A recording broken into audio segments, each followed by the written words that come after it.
there, I'm Betsy. Welcome to Bedtime with Betsy. So, this week we are getting ready for the 50th anniversary of Earth Day. How many of you out there know what Earth Day is? Okay, so a few of you, right? Well, we have a really big task as people. Our task is to make sure that we honor and take care and protect the Earth, because the Earth's resources are really able to sustain us and give us life. Everything from the ocean to the land to the trees that help to ensure we have oxygen to breathe. Yeah, it's a big deal. So this week I'm going to go ahead and read a book called Little Acorn. So a little bit about Little Acorn. Has anyone ever wondered what happens when an acorn becomes an oak tree? Yeah, me too. I'm curious. So let's go ahead and read Little Acorn.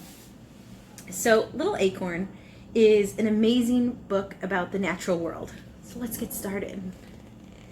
Little Acorn from Autumn Publishing. It's written by Melanie Joyce and illustrated by Gina Maldonado. So here we go. When I was just an acorn, nobody noticed me. I watched the world below go by from high up in my tree.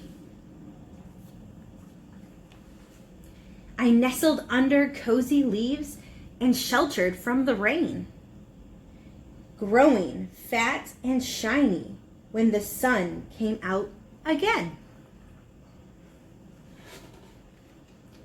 When the summer faded, the leaves turned golden brown.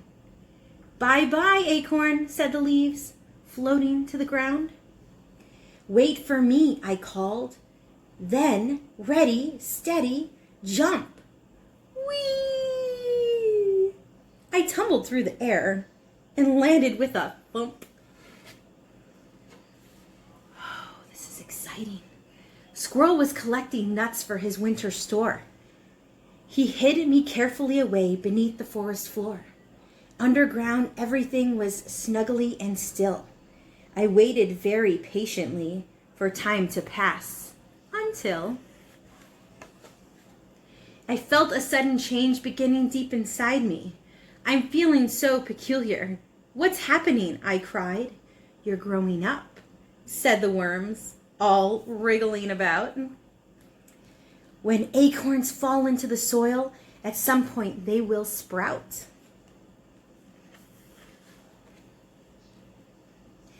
I giggled as I felt tickly, teeny tiny shoots, and before I knew it, I had sprouted little roots. I started to stretch up, wiggling left and right, reaching up and up till I pushed out into the light.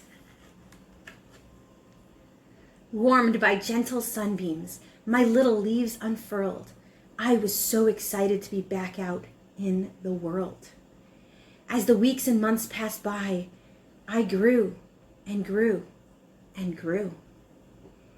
Squirrel spotted me and said, "I've been looking everywhere for you." The seasons changed, and so did I, in sunshine and in rain, in snow. My branches stretched, my trunk grew tall, my roots spread far below.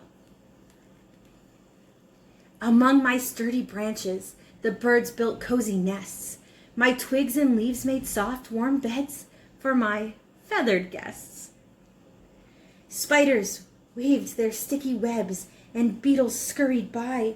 Squirrels scamped playfully and made their homes up high. The creatures of the forest had never seen a finer tree.